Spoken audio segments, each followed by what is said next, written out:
Good morning everyone.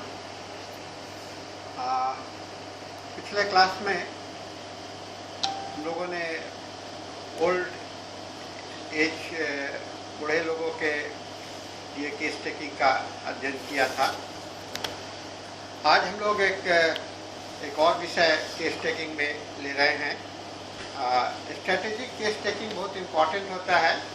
जो जिस परिस्थिति में जिसका आप अध्ययन कर रहे हैं उसकी जानकारी आपको होनी चाहिए।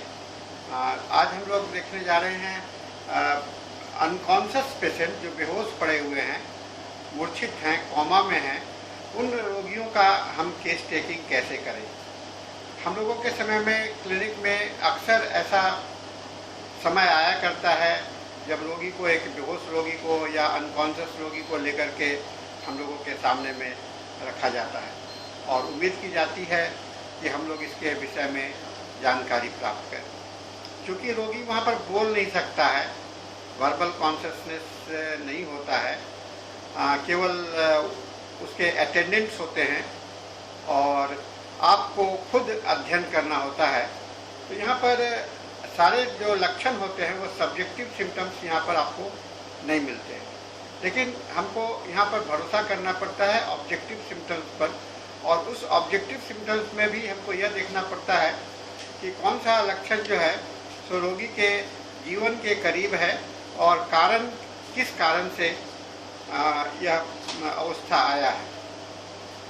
अगर कारण बहुत समय में मिलता है, बहुत समय में नहीं मिलता है, लेकिन एक चीज़ दिमाग में हमेशा रखना चाहिए, कोई भी आदमी जब बेहोश होते हैं यानी कि उनका पूरा बॉडी जो है सो फंक्शनलेस लगता है कि कुछ काम नहीं कर रहा है, वैसे में जो वह तो जीवित तो है, उसके हार्ट चल रहे हैं, पल्स चल रहे हैं, सांस चल रहा है और चूँकि वह मेंटली कुछ नहीं बोल सकता है और फंक्शंस आपको दिखलाई नहीं पड़ रहा है। तो यहाँ हम लोगों के लिए एक बहुत बड़ा चैलेंज का हो जाता है डायग्नोस्टिक स्किल्स को लेकर के और उसको मैनेजमेंट स्किल्स को लेकर के। और हम लोग जानते हैं कि केस स्टडी करने के लिए डायग्नोस्टिक और लॉजिकल अप्रोच बहुत इम्पॉर्टेंट होता है और ये लॉजिकल अप्रोच और डायग्नोस्टिक प्रोसेस को हम लोग यहाँ पर किस प्रकार ऐसे रोगियों में इम्प्लीमेंट करेंगे, इसे हमें आज देखने का प्रयास करना है।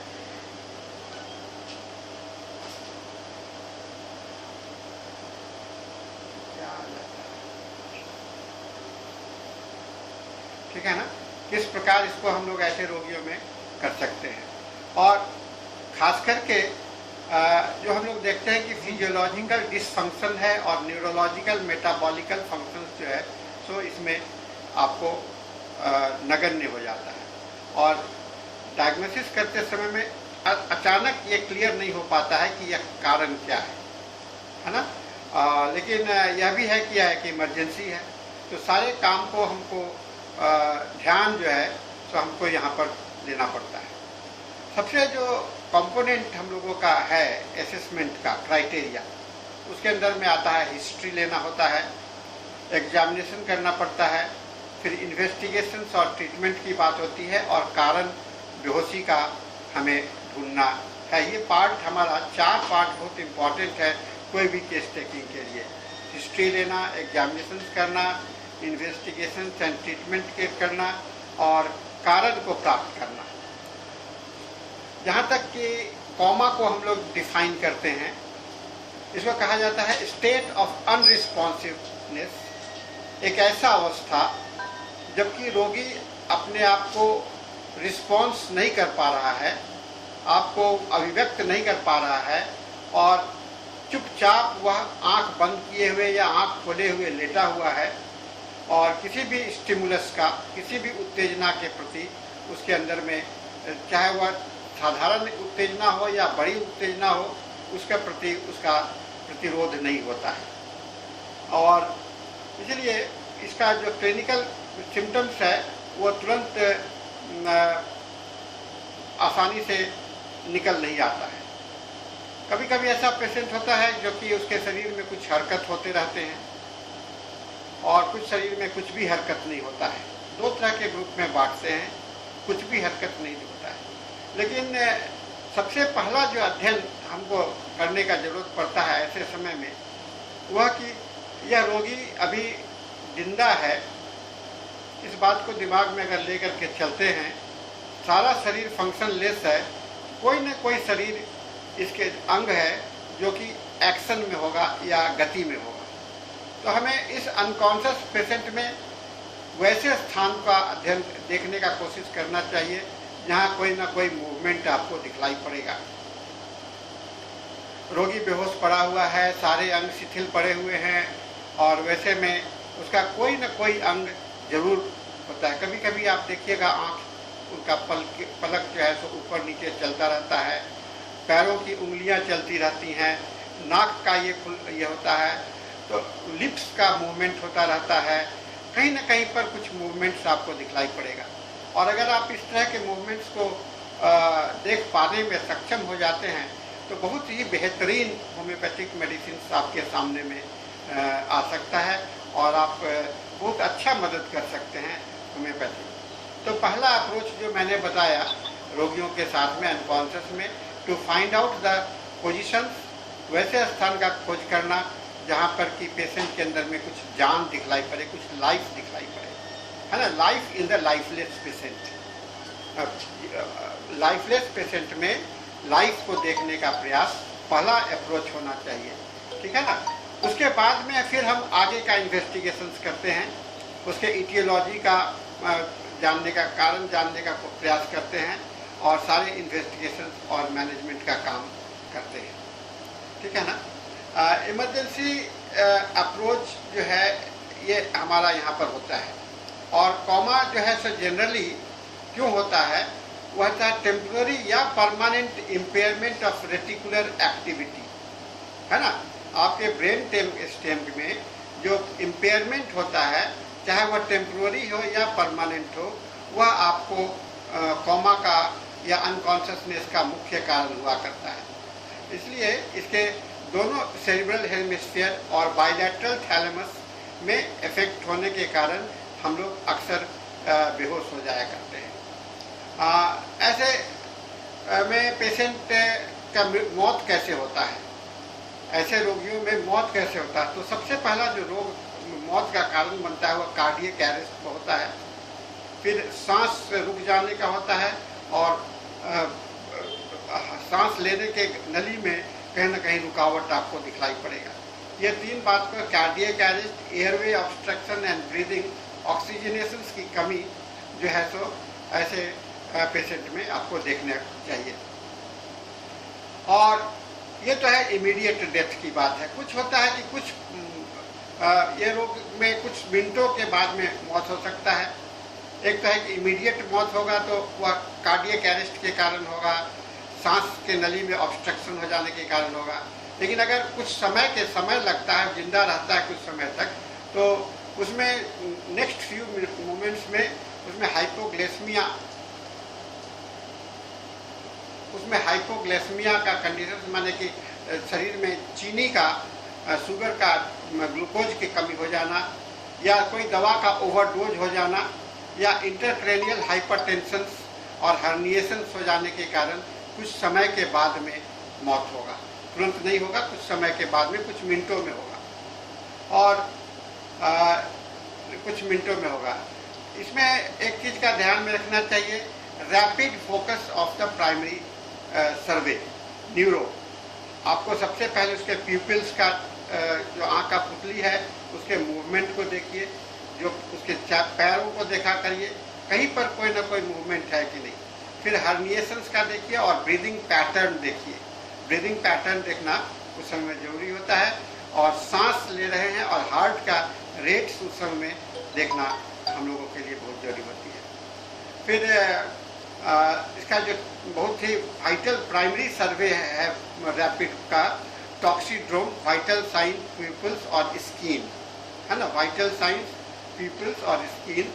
साइन ऑफ शॉक का जो होता है उसमें कैप रिफिल्स, स्किन वार्म और कोल्ड, ठंडा है या गर्म है।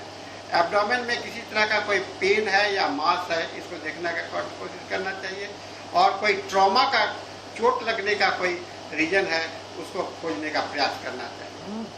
अब कुछ 10 मिनट के बाद में अगर मौत होता है, एक तो हुआ कि तुरंत मौत हुआ, कुछ समय कुछ मिनटों के बाद में मौत हुआ, और 10 मिनट के बाद अगर 10 मिनट समय लगता है तो वहाँ पर आपको पहले वाले कारण तो रहेंगे ही। हो सकता है कि हाइपोटेंशन, ब्लड प्रेशर कम हो जाता है, हाइपर कैलेमिया हो जाता है, मायोकार्डियल इन्फ्रैक्शन हो सकता है और एरोटिक डिजास्टर हो सकता है। और कुछ घंटों के बाद में अगर और समय लगता है तो वैसे केसेस में अगर ज़्यादा समय से है तो उसे वैसे केसेस में आपको सेप्सिस का कंडीशन दिखलाई पड़ सकता है, इंटरक्रेनियल हैमरेज दिखलाई पड़ सकता है, और अल्कोहल विड्रॉल, जो आदमी पी रहे हैं, नशा में है, अगर उनको नहीं नशा अगर अचानक आप बंद कर लेते हैं तो अचानक उसके कारण कुछ घंटों में उनका मौत भी हो सकता है, इसलिए अचानक नहीं रोकना चाहिए। उसके बाद एपिलेप्टिक का कंडीशन में भी ऐसा होता है, और नार्कोटाइजिंग कोई नशीले पदार्थ का भी प्रभाव होता है। तो ऐसे चीज़ों को, और मेटाबॉलिक प्रॉब्लम्स के कारण भी होगा, थायराइड का डिजॉर्डर्स, एड्रिनल डिजॉर्डर्स के कारण भी आपको कुछ घंटों में मौत हो सकता है। और इसमें सबसे जो इम्पोर्टेंट आपको एग्जामिनेशंस का करना है बिसाइड योर केस टेकिंग, वो है लेवल ऑफ कॉन्शसनेस। इसको हम लोग Glasgow comma score pattern of breathing, एक स्केल है, आप लोगों को इसके वाकिफ होना चाहिए। Glasgow comma score the pattern of breathing, इसका अध्ययन कर लीजिए, है ना, और इसको जानने से आपको रोगी का लेवल ऑफ कॉन्शियसनेस पता चलेगा। उसके बाद में size and reactivity of peoples देखना है, आई मूवमेंट्स को देखना है, और मोटर रिस्पॉन्स को देखना है ना, और फिर मेनिंजेस और साइन ऑफ अंडरलाइंग कॉज को यहाँ पर हमें देखने की आवश्यकता होती है। ग्लासगो कॉमा स्केल बहुत इम्पॉर्टेंट है, ये न्यूरोलॉजिकल स्केल है, बहुत ही रिलायबल माना जाता है, और इससे आप पता कर सकते हैं कि इसका कॉमा जो है सो किस स्थिति में है। देन इसको एसेस करने के लिए, और हेड इंजरी के बाद में या और किसी कारण से है, इसकी पता किया जा सकता है।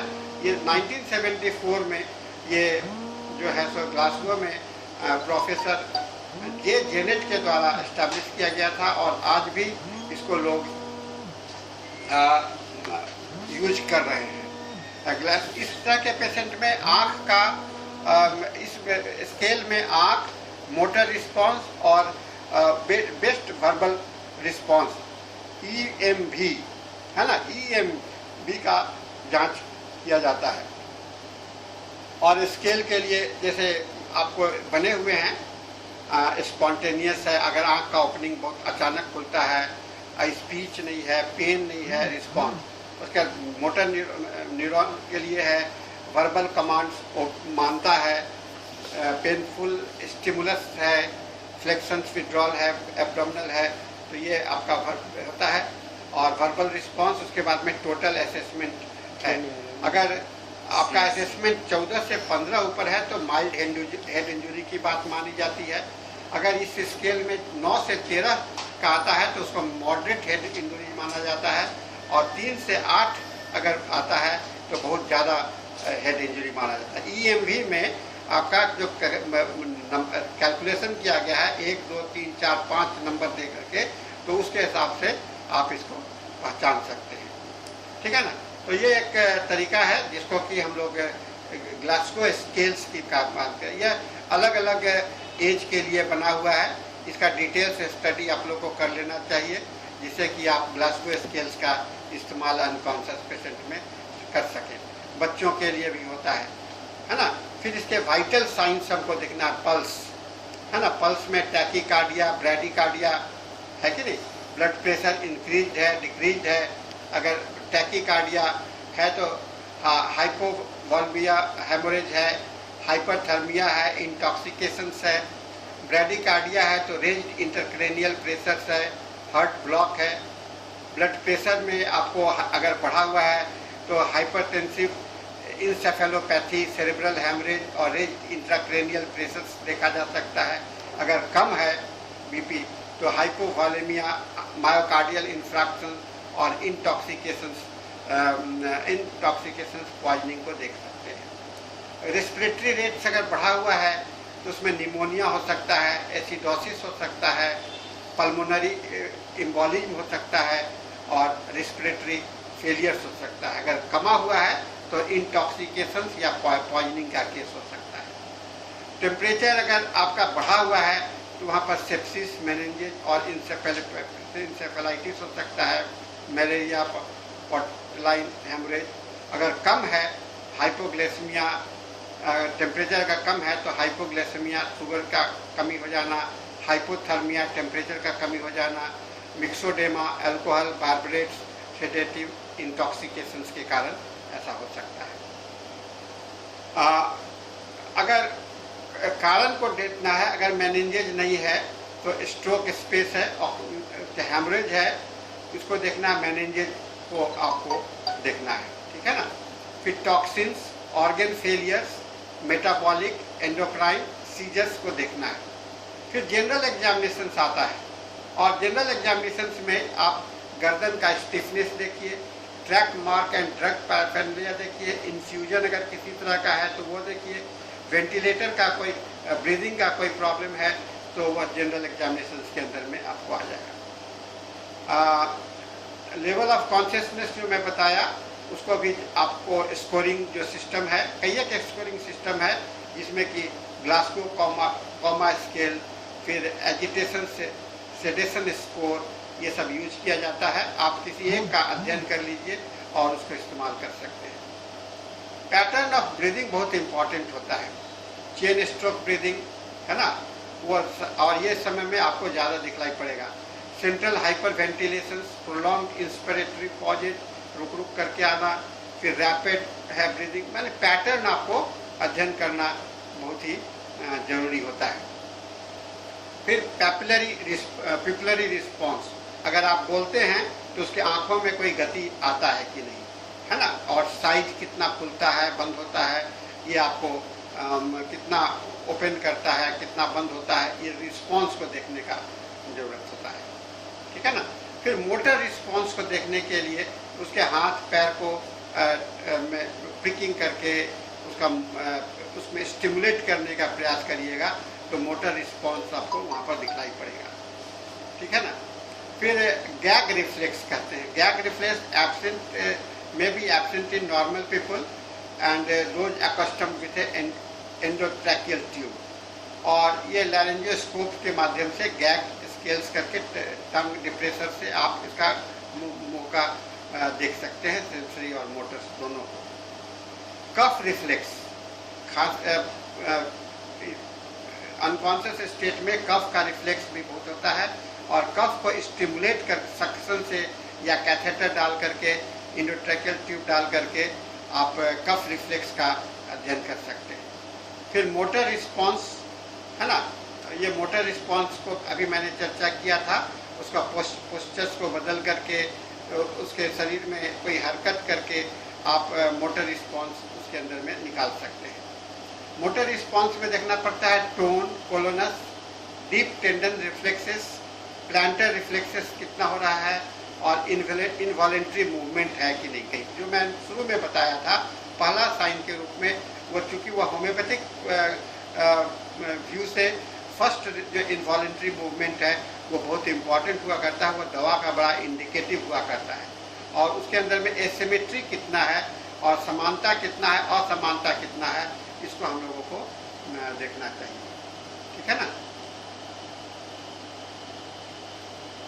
नेक्स्ट आता है आपका साइन ऑफ अंडरलाइंग कॉज, कारण क्या है ना। इसको वाइट देखने के लिए आपको क्रेनियल स्कार्स, कोई दाग है कि नहीं, गर्दन का स्टिफनेस है, ये सब का अध्ययन कीजिए।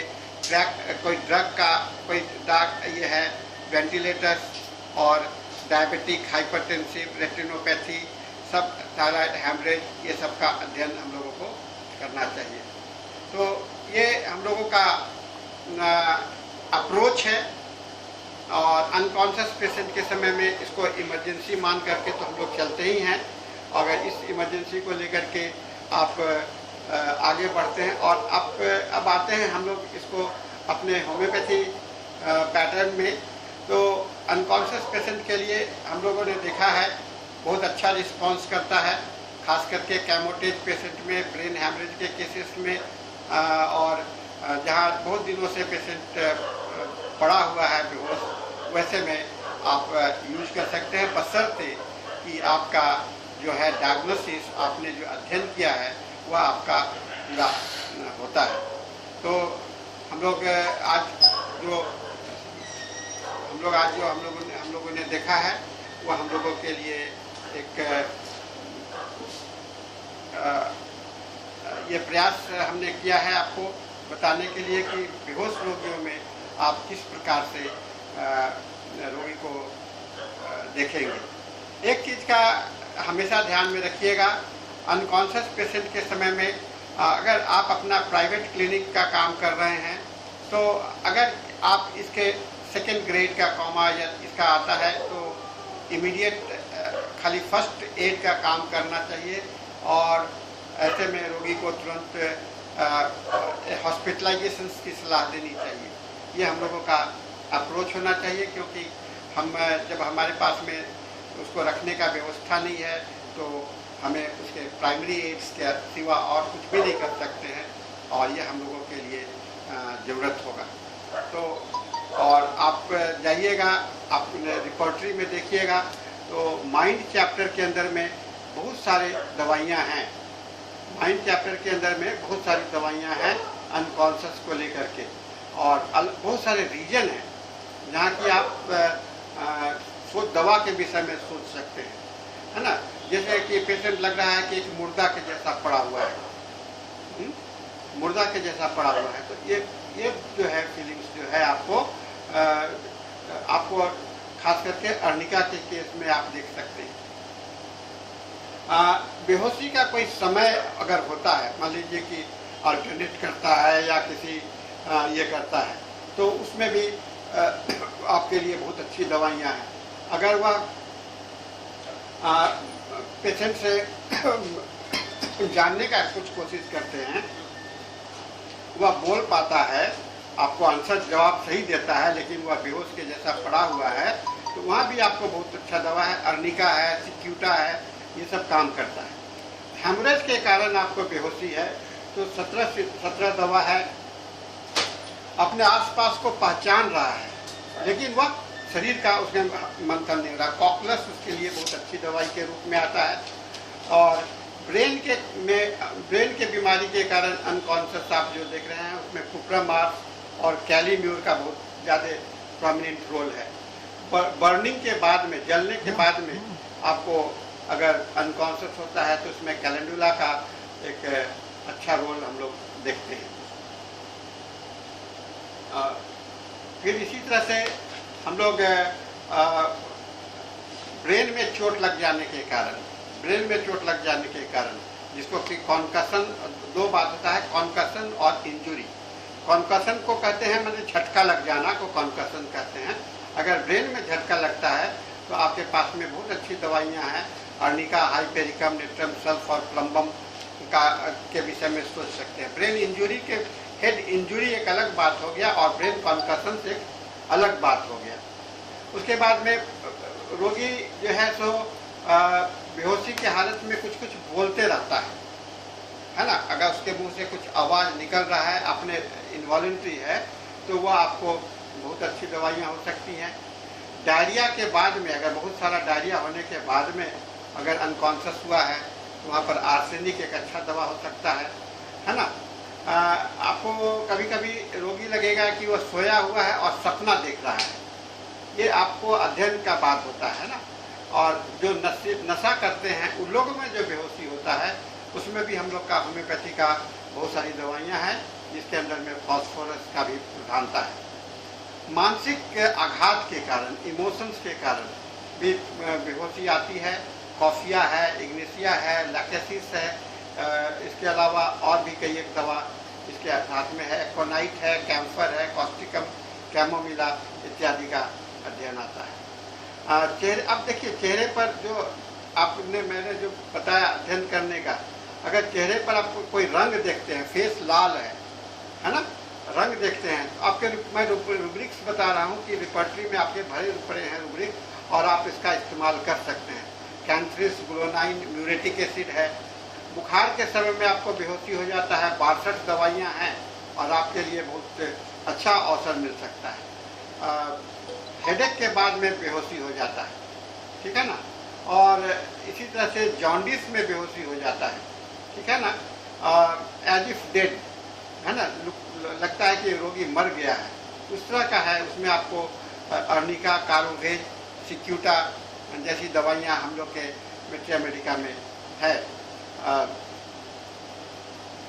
थोड़ा सा भी शरीर में हरकत नहीं है, थोड़ा सा भी हरकत नहीं है, आर्सेनिक और वेरेट्रम का बहुत अच्छा स्थान आता है।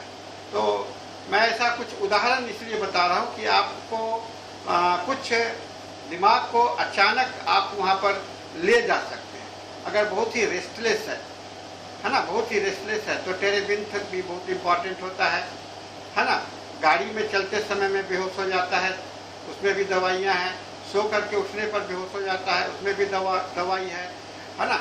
लगता है कि हम बेहोश हैं, बेहोश नहीं है लेकिन लगता है कि बेहोश है, सेंसेशन होता है, तो वह भी आपका एक अच्छा स्थान है। यानी कि सेंसेशन से लेकर के एक्चुअल प्रेजेंटेशन तक हम लोगों को देखना चाहिए और हम लोग इसका को जानकारी मिल सकते हैं। अचानक बेहोश हो जाते हैं, कुछ को कभी पता नहीं चलता है कि क्या है। हमारे पास में होम्योपैथी में करीब 18 दवाइयाँ हैं जहाँ की आपको अचानक बेहोशी का कारण हो सकता है। बात करते करते बेहोश हो जाते हैं, है ना, वो टॉकिंग वॉइस, है ना, इसके अंदर में भी बहुत सारी दवाइयाँ आपको हम लोगों को दिखलाई पड़ेगा, ठीक है ना। ये एक हुआ। उसके बाद में आप देखिए, ये मैं कहाँ आपको रूब्रिक्स मिल सकते हैं मैं उसका बता रहा था।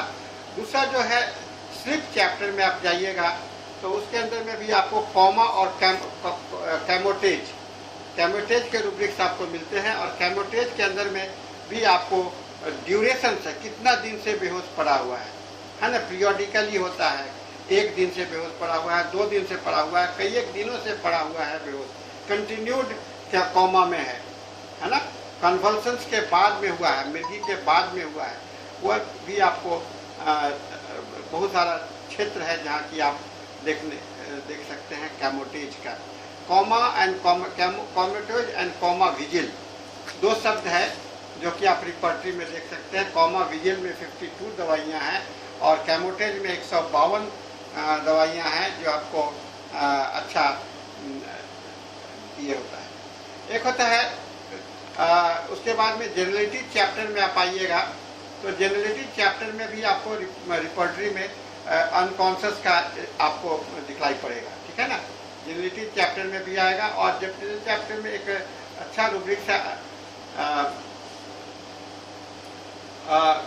एक अंडरस्टैंडिंग से नहीं होना, और खास करके कन्वल्सन्स के समय में भी आपको बहुत सारा बेहोशी का कंडीशंस देख सकते हैं या अवस्था है। कहने का मतलब है ये 3 जो बेसिक एरिया है, माइंड, स्लीप और जेनरलिटी, ये 3 जगह पर आपको कॉन्शसनेस से रिलेटेड ज़्यादा रूब्रिक्स मिलेंगे। इसके अलावा भी डिफरेंट चैप्टर्स में अगर आप जाएंगे तो वहाँ भी आपको कई जैसे हेड इंजरी, हेडेक के समय में बेहोश हो जाना, है ना, वॉमिटिंग के समय में बेहोश हो जाना, ये स्टोमक चैप्टर में, तो ऐसा भी आपको रिपर्टरी में बेहोशी का है। अगर आप सर्च करेंगे रिपर्टरी में तो आपको इस तरह से है। एक बहुत अच्छा रूब्रिक मैंने देखा और पेशेंट में हमको लाभ मिला, हुआ था बेहोशी के समय में उनके आँखें की पुतली खुली हुई थी, पूरा वाइड ओपन था।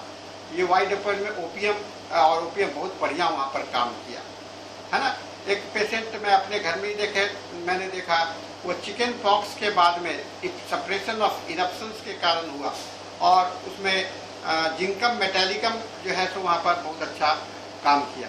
तो ये जो है सो हम लोगों के लिए जानने का ये है लक्षणों का, दवा और अनकॉन्शियसनेस का रिलेशन मैं आपको बता रहा हूँ।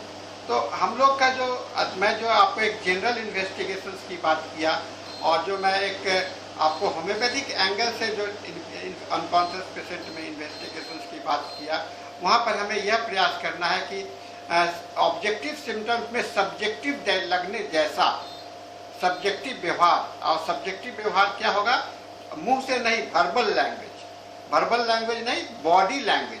और बॉडी लैंग्वेज जो है तो वह कितना इम्पॉर्टेंट, बॉडी लैंग्वेज का मतलब यहाँ पर हो जाता है कि अनकॉन्शियस पेशेंट के शरीर में हरकत जो है वह बॉडी लैंग्वेज का इंडिकेशन होगा। जो साइलेंट पड़ा हुआ वो नहीं है, वह body language subjective body language होगा, एक ऑब्जेक्टिव बॉडी लैंग्वेज होगा।